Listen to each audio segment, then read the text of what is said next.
कि मुसलमानों को कम से कम 2 एमएलसी हैदराबाद कर्नाटक रीजन में नॉमिनेट कर एक तारीख रकम करें। जो नहीं चाहते हैं कि मुसलमान का यहाँ इस इलाके से एमएलसी बने। कर्नाटका के अंदर मुसलसल हमारा जो फोरम है ये आवाज़ उठाता आया है कि मुसलमानों की नुमाइंदगी घटती जा रही है और उसको बढ़ाने के लिए जो इक़दाम उठाने चाहिए वो सेकुलर पार्टीज़ नहीं उठा रहे हैं। 2018 से हमारी ये मुहिम जारी है और 2019 में हम लोगों ने ये आवाज़ उठाई थी कि 5 मुस्लिम एमपीज़ होने चाहिए। जो सेकुलर पार्टीज़ हैं वो 5 मुस्लिम एमपीज़ को मौका देना चाहिए एमपी कैंडिडेट बनने का, लेकिन उस वक्त भी एक ही को मौका दिया गया। फिर 2024 में भी वहाँ पर भी एमपीज़ में से सिर्फ एक ही को मौका दिया गया। अब हैरानकुन बात यह है कि पूरे तरफ से आवाज़ें उठ रही थी 2023 में कि कम से कम 23 एमएलएस के कैंडिडेट वो मुस्लिम होना चाहिए, लेकिन दिए कितने गए? 15 दिए गए, और कांग्रेस पार्टी की तरफ से। और दूसरी पार्टी जिसका अब अलायंस हो चुका है उससे मुसलमानों की ज़्यादा खास तवक्को नहीं रही। नतीजा ये हुआ कि पूरे मुसलमानों ने एक तरफा वोट किया, और वो वोट की जो तारीख है वो आप लोगों को अच्छी तरीके से मालूम है कि 90% के करीब मुसलमानों ने वोट किया। अब ये वोट करने के लिए उनको बताया ये गया था कि हम आपको ज़्यादा से ज़्यादा नुमाइंदगी असेंबली में अगर नहीं हो पा रही है तो हम आपको एमएलसीज में देंगे, यानी कि काउंसिल के लिए आप लोगों को मौका दिया जाएगा। अब काउंसिल के जब मौके देने की बारी आ रही है तो हम ये देख रहे हैं कि जब ज़्यादा तादाद में मुसलमानों को मौका देना चाहिए, कुल मिलाकर 75 एमएलसी के सीट्स होते हैं लेजिस्लेटिव काउंसिल में, उसमें से अब सिर्फ 4 मुस्लिम एमएलसीज हैं, और वो भी सारे के सारे साउथ कर्नाटका के हैं, नॉर्थ कर्नाटका का कोई नहीं है। हम कल्याण कर्नाटक से, जिसको आज कहा जा रहा है कल्याण कर्नाटक, यानी कि हैदराबाद कर्नाटक से हम लोगों ने 5 एमपीज जिताए।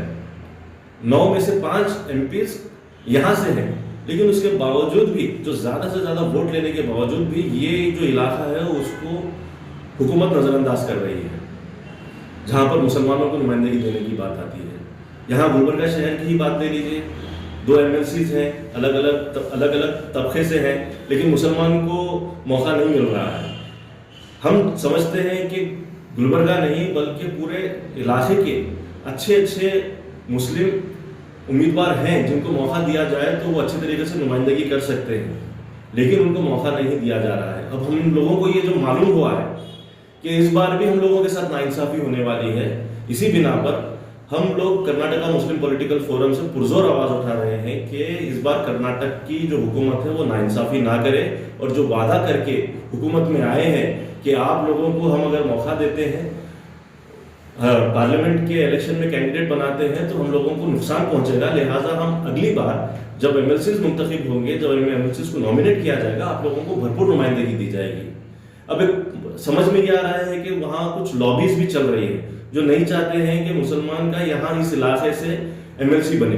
अब उसकी वजूहात वो लोग बेहतर जानते हैं, इसीलिए मैं उन लोगों से तमाम तर जो मुस्लिम लीडर्स हैं, खास करके बेंगलुरु के इलाके के, उनसे गुजारिश करता हूं कि इस इलाके को नज़रअंदाज ना करें बल्कि इस इलाके को नुमाइंदगी दें, क्योंकि यही वो इलाका है जहां से भरपूर तौर पर मुसलमानों के वोट हासिल हुए हैं। लिहाजा ये हमारे साथ नाइंसाफ़ी ना की जाए, और हम लोगों को हमारे यहाँ से, जैसे कि अभी हमारे डिस्ट्रिक्ट प्रेसिडेंट ने कहा है कि 2 इस बार जो 4 नुमाइंदगी देने के लिए बात हो रही है, अलग अलग तबकों को देने की बात हो रही है, 2 मुसलमानों को मौका दिया जाए। इस बात की वजाहत तफसील से करने की जरूरत नहीं है कि यहाँ पर कौन इससे पहले एमएलसी था और कितने साल हो गए, कितना फुकदान है यहाँ पर, आप सभी वाकिफ हैं। लेकिन इस खला को पूरा करने के लिए हैदराबाद कर्नाटक से अच्छे लीडर्स यहाँ पर मौजूद हैं। हमारी गुजारिश है कि कर्नाटक की हुकूमत उनको मौका दे, और ना सिर्फ वो अच्छे लीडर्स हैं बल्कि हमारे यहाँ पर अच्छे एजुकेशनिस्ट हैं। वो ऐसे लोग हैं हमारे यहाँ पर जो तालीमी मैदान में बहुत आगे बढ़ चढ़ कर अपने इदारों के जरिए लोगों को मौका फराहम कर रहे हैं। ऐसे लोग भी मौजूद हैं हमारे पास। समाजी कारकुन मौजूद है जो हैदराबाद कर्नाटक को आर्टिकल 371 जे दिलाने में मौका फराहम करे हैं। ऐसे बहुत सारे लोग हैं जो दानिशमंद के साथ साथ पॉलिटिकल लीडर भी हैं, उनको मौका दें। और मौका जब आप देंगे तो न सिर्फ इस इलाके की बल्कि पूरे हैदराबाद कर्नाटक के नहीं बल्कि पूरे कर्नाटक के मुसलमानों की भरपूर नुमाइंदगी करने का मादा रखते हैं। इसीलिए फिर एक बार आपसे गुजारिश है कि हुकूमत कर्नाटक इस बार हैदराबाद कर्नाटक से 2 MLCs बनाए। अस्सलाम वालेकुम नाजरीन, सबसे पहले मैं शहरियान गुलबर्गा और हिंदुस्तान के तमाम मुसलमानों को और बरादरान वतन को ईद उल फितर की पुरखुलूस मुबारकबाद पेश करता हूँ। इस चैनल पे आने का वाहिद मकसद कुछ ही दिनों में आने वाले 4 MLCs को नॉमिनेट करने जा रही है कर्नाटक की सरकार, जिसे हम गवर्नर कोटा भी कहते हैं। गवर्नर कोटे के ज़रिए वो फिलअप करने की तैयारी चल रही है। लिहाजा कर्नाटक का मुस्लिम पॉलिटिकल फोरम ये डिमांड करती है स्ट्रांगली कि गुलबर्गा, बीदर, यादगीर, रायचूर, बल्लारी यानी कि हैदराबाद कर्नाटक रीजन, अब हम उसको कल्याण कर्नाटक कहते हैं, कल्याण कर्नाटक से कम 4 में से 2 मुसलमानों को रिप्रेजेंटेशन मिलना चाहिए। सिद्धरामैया की सरकार मुसलमानों के मोर देन 80 से ज़्यादा फीसद वोट लेकर कामयाब हुई कांग्रेस पार्टी। आज 2 साल का वक्फा होने आ रहा है। लिहाजा जब कभी भी बात होती है MLAs की, MPs की, चाहे राज्यसभा हो चाहे लोकसभा हो, वहाँ पर ये कहकर नज़रअंदाज किया जाता है कि फ़लाँ सीट उनके लिए रिज़र्व है, फ़लाँ सीट वो कास्ट के लिए रिज़र्व है, फ़लाँ सीट ये कास्ट के लिए रिज़र्व है, मुसलमानों के लिए क्या रिज़र्व है। ये बहुत बड़ा पेचीदा और चुभने वाला सवाल है। मुसलमानों के लिए भी रिजर्वेशन होना चाहिए। सीट की जब बात आ रही है रिजर्वेशन की, तो वैसा तो नहीं हो रहा है। लिहाजा अब यहाँ पर MLC को नॉमिनेट करने के लिए कोई कास्ट कैटेगरी रिजर्वेशन यहाँ पर नहीं रहता। सरकार सोमोटो एक्शन लेकर गवर्नर को रिकमेंड करती है नेम्स। 4 में से हमारा डिमांड यह है कर्नाटक मुस्लिम पॉलिटिकल फोरम का, 4 में से कम हैदराबाद कर्नाटक रीजन को 2 MLC नॉमिनेट किया जाए। और हमें यकीन है सिद्धरामैया सरकार सेकुलरिज्म की बात करने वाली कांग्रेस पार्टी, सोशल इंजीनियरिंग की बात करने वाली कांग्रेस पार्टी, सबका साथ देने वाली बात करने वाली कांग्रेस पार्टी, और सिद्धरामैया साहब आहिंद के एक बड़े लीडर, OBC के और माइनॉरिटी के एक बड़े लीडर हैं कि उन्हें हम रिक्वेस्ट करते हैं इस चैनल के ज़रिए कि मुसलमानों को कम से कम 2 MLC हैदराबाद कर्नाटक रीजन में नॉमिनेट कर एक तारीख रकम करें, तो मुसलमानों का हक कुछ पर हद तक अदा हुआ मैं समझूंगा। नहीं तो वही बात हुई टाइम फिश, जैसा कि हमारे मरहूम इकबाल अहमद सरकी साहब का पीरियड भी 2014 से 2020 में ख़त्म हुआ। 2020 से 2025 तक किसी को भी इस हल्के से नुमाइंदगी मुस्लिम को नहीं दी गई। तो हमारा पुरजोर मुतालिबा सरकार से है कि इस दफ़ा कम से कम 2 सीट मुसलमानों को देनी होगी। वो इसलिए देनी होगी कि 139 जो सीट्स हैं कांग्रेस के कर्नाटका में, वो मेजॉरिटी ऑफ दी वोट्स जो है ना मुसलमान दिए हैं कांग्रेस को। कांग्रेस को बैक करें मुसलमान, एक सेकुलरिज्म पे विश्वास रखने वाले जितने भी लोग कांग्रेस को बैक करे हैं।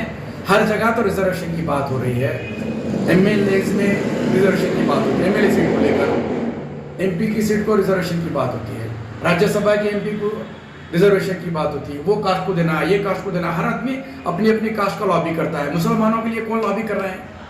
लिहाजा कर्नाटक मुस्लिम पॉलिटिकल फोरम गुलबर्गा का स्ट्रांग डिमांड है गवर्नमेंट ऑफ कर्नाटका से कि कम से कम इस दफ़ा 2 मुसलमानों को MLC नॉमिनेट करके उनको भरपूर नुमाइंदगी करने का मुसलमानों की मौका देना चाहिए।